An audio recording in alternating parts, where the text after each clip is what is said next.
This free step-by-step video comes to you directly from Haynes. You can complete more than 200 jobs on this vehicle when you purchase the complete Haynes online manual at haynes.com.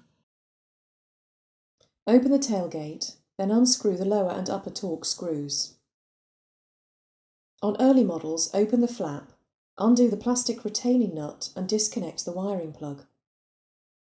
On all models, pull the light cluster rearwards to release the locating pegs. On some models, the bulb holder is retained by 3 sets of 2 clips along its length. Pull the clips apart to release the bulb holder, noting that it has a rubber seal fitted. On other models, rotate the bulb holder anti-clockwise and remove it. Any of the bayonet fitting bulbs can now be removed by pressing and turning them anti-clockwise. Align the bayonet pins with the slots in the holder, then insert the bulb and twist it clockwise to secure. Note that the pins on most bulbs are offset.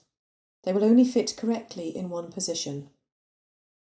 Refit the bulb holder into the light cluster, then rotate it clockwise slightly. Rotate the capless bulb holder anti-clockwise and remove it. The capless bulb simply pulls from the holder.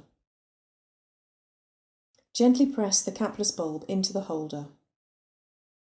Refit the bulb holder to the light cluster, then rotate it clockwise slightly. Maneuver the light cluster into position. Reconnect the wiring plug where applicable, then align the locating pegs with the holes in the vehicle body and press the light gently into place.